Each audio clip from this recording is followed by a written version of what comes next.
俺の名前は栗田千治。パッと見た感じはどこにでもいる普通の親父だが、他人とは少々異なる人生を歩んでいる。俺の右足はよく見ると作り物だ。娘の咲が小さい頃、事故に巻き込まれて右足を失ってしまったんだ。片足が不自由になった俺は、当時勤めていた仕事を退職。不景気で正社員の口がなかなか見つからず、バイトや契約社員を転々とした。こんな不甲斐ない俺を妻は献身的に支えてくれた。ある日咲が写生コンクールで金賞を受賞し、将来は美大へ行きたいと言い始めた。美大に行くためにかかる費用を調べてひっくり返るかと思った。今の稼ぎじゃ到底無理だ。それどころか咲を普通の大学へ行かせるのも難しいのでは。焦った俺は稼ぎのいいマグロ漁船に乗ることを決意。この時にはすでに義足の扱いに慣れていて、ハードワークも平気でこなせるようになっていた。それに加えて俺は昔水泳の国体出場経験者でもある。体力と気力だけは自信があるので、きつい仕事もなんとかこなせた。しかし出稼ぎ中に妻が突然亡くなってしまう。急いで戻ったが、すでに葬儀は終わった後で、妻は小さな骨壺に収められていた。目を真っ赤に腫らした娘が俺に向かって怒鳴りつける。なんでそばにいてくれなかったのよ。稼ぐためとはいえ、俺は一番大切な家族を置き去りにしてしまった。この日以来、俺は家に帰りづらくなり、ますます娘と顔を合わせることがなくなる。家に帰らない分稼げるので、娘の学費に困ることはなかったが、気づけば15年間、まともに娘と会っていなかった。そんなある日のこと、パパ、久しぶり。私、結婚するから。娘からの突然の連絡に、俺は腰を抜かすほど驚いた。お前、付き合ってる人がいたのか？そりゃいるわよ。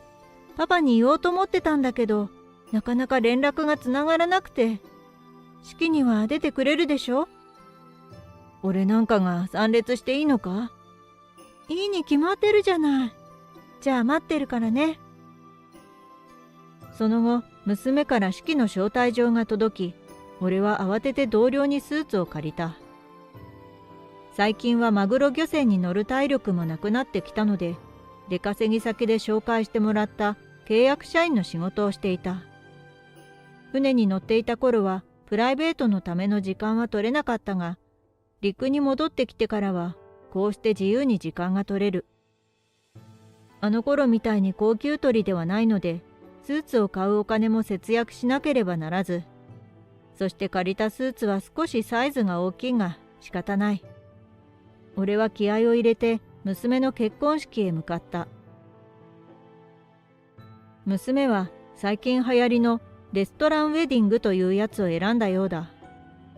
カジュアルな式だからパパも参加しやすいよ、と気を使ってくれたが、俺から見てみれば、このレストランも十分格式高い。きらびやかな雰囲気に押され、場違いではないか、と自分の身なりを心配する。そしてこの心配は的中してしまったのだ。みっともない身なりで親族席に座られるのはちょっと。後ろに座っててくれますか？というか、あなた本当に咲さんの父親ですか？新郎側の父親、明さんにそう言われてしまい、おとなしく従う。確かにこんな身なりで最前列に座るのは、咲に対して失礼だろう。まあ、娘の晴れ姿を最前列で見れないのは残念だが、仕方ない。後で写真を見せてもらおうと諦めて、一番後ろの目立たない場所に座る。式が始まり入場してきた咲は、俺が後ろに座っていることに少しだけ驚いた様子だった。しかし式の最中に俺と話すこともできず、表面上は笑顔を浮かべている。こんなみっともない父親で、サキには申し訳なかったが、式はとても素晴らしいものだった。こっそり持ってきた妻の写真を膝に乗せ、一緒に式を楽しむ。俺たちの娘はこんなに立派になったよ。俺は立派な父親とは言えないが、こんな素晴らしい式に参列できたことはとても嬉しい。式は無事に進み、娘のスピーチが始まった。おそらく天国にいる妻への手紙だろうと思ったのだが、私のパパへ。その言葉で始まったスピーチは、ある意味一生の思い出に残る衝撃的なものだった。パパ、今日は私の式に参列してくれてありがとう。パパはあまり家にいなかったけれど、私が何不自由なく生活するために一生懸命働いてくれていたんだよね。まだ子供だった私はそれを理解できず、パパにひどいことを言ったことがあります。本当にごめんなさい。そしてありがとう。パパは私の自慢の父親です。妻が亡くなった時、娘からなんでそばにいてくれなかったのと泣かれたことがある。娘はあの時のことをずっと気にしていたのだろうか。気にする必要なんてないのに、俺が不甲斐ないせいで妻と娘に迷惑をかけてしまったのだ。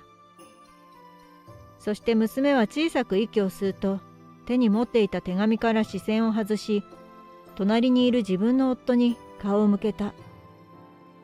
パパ、まだ私が小さい頃、あなたは交通事故に巻き込まれて右足を失ってしまいました。これは母に口止めされていたのですが、あの時あなたは単に事故に巻き込まれたのではなく、小さな男の子を助けたんですよね。その言葉に俺は驚き、思わず立ち上がりかける。さきの言う通り、俺はあの時、単に事故に巻き込まれたのではない。あの日俺は仕事で隣の県の取引先へ向かっていた。乗ったバスが車体の故障でブレーキが効かなくなり、道路脇の空き家に突っ込んだのだ。その時の衝撃で俺は車外へ投げ出されたのだが、幸いかすり傷のみで済んだ。しかしバスの車内には複数の人たちが取り残されている。考える間もなく、俺はバスへ走って向かっていった。大丈夫ですか？倒れていた人たちを担ぎ上げ、次々と車外へ運び出す。最後に残された小さな男の子は、事故の衝撃でへこんだ車体に体を挟まれていた。待ってろよ。今おじさんが助けてやるからな。男の子は娘と同じくらいの年齢で、とてもじゃないけど放っておけなかった。懸命な救助のおかげで男の子を車外へ運び出すことに成功。しかし俺は逃げ遅れてしまい、その際右足を失ってしまったのだ。まだ小さな先には衝撃的な話だろうからと、妻には口止めをお願いしていたのだ。先が大きくなったタイミングで、妻が真実を伝えたのだろうか。しかし、なぜ今その話を？首をかしげる俺に、サキはゆっくりと自分の旦那に向き直った。あなたがあの時助けた男の子は、今ここにいる私の夫です。あなたがあの時勇気を出して助けてくれたおかげで、私は彼と出会い、結婚することができました。え？今まで黙って話を聞いていたが、これにはかなり驚いて、思わず声を上げてしまった。本当にありがとう。パパのおかげで私は幸せになることができました。驚き立ち上がった俺にいつの間にかスポットライトが当てられている。そして娘と旦那が俺に近づいてきて、二人揃って深々と頭を下げた。あなたは俺の命の恩人です。本当に本当にありがとうございます。いくらお礼を言っても言い足りません。突然の告白に面食らった俺だが、すぐ笑顔を浮かべてこう返した。あの時の男の子がこんなに大きくなったんだな。事故の後、君のことがずっと気になっていたんだ。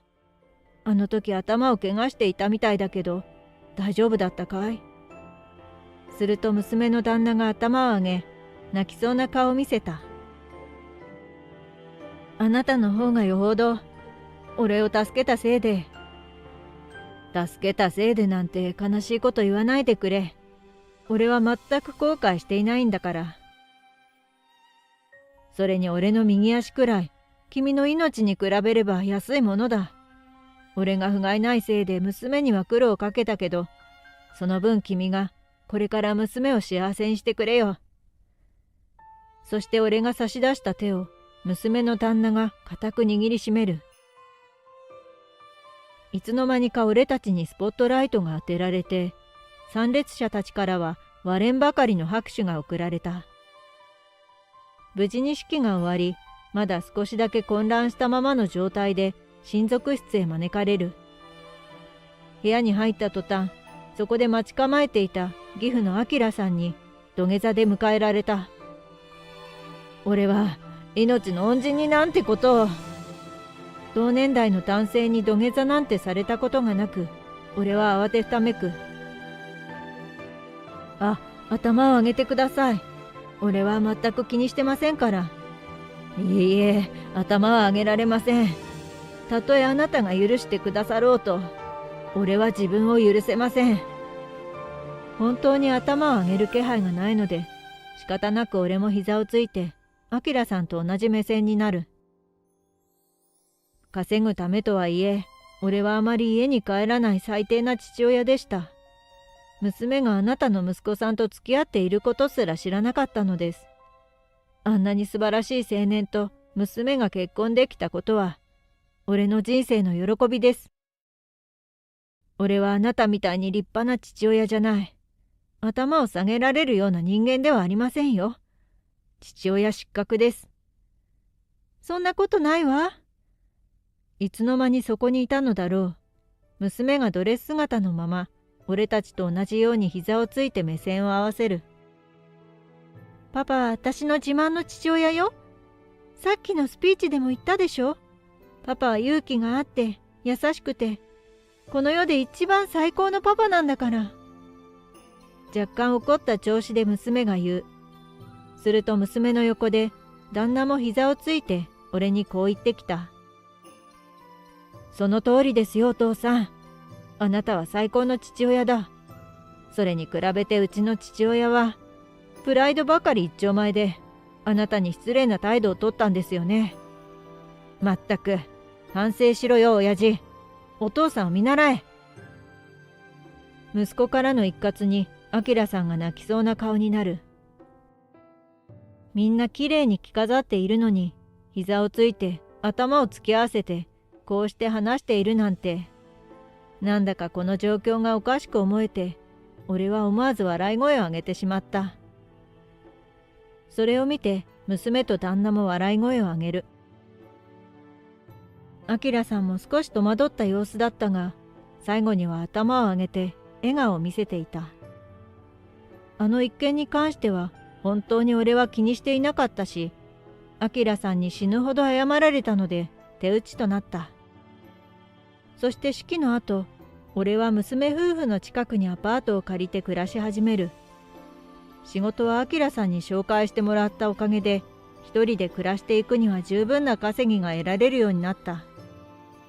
最近は明さんと週末にゴルフに行くのが楽しみになっている。あの時俺はどうかしていました。大切な息子の結婚式ということもあり、気合が空回りしていたんです。この式は絶対に完璧なものにしなければならないと思い込んでいて。明さんがしょんぼりとした様子であの時のことを語る。気持ちはわかりますよ。俺も娘のことは大切ですから。サイズの合わないダボダボなスーツを着てきた俺も悪かったですね。すみませんでした。そんな、俺が全面的に悪いんです。千治さんは何も悪くない。もし俺が明さんの立場だったらって考えたら、同じことをしたかもしれません。大切な娘の結婚式だからって、親にとって子供は何者にも代え難い大切な宝物ですよね。アキラさんの気持ちはよくわかりますよ。そう、俺たちにとって子供はこの世で一番大切な宝物だ。アキラさんとは全く異なる人生を歩んできたけれど、その点だけは共感できる。こうして二人で話していても話題は大体が子供のことだ。俺たちいつか孫が生まれたらものすごく甘やかしそうですよね。そうですね。先に怒られるレベルで可愛がるかもしれません。いつか訪れるだろう未来を想像して二人で笑い合う。今まで大変な人生だったけれど、この先はきっと幸せなことばかりが起こるだろう。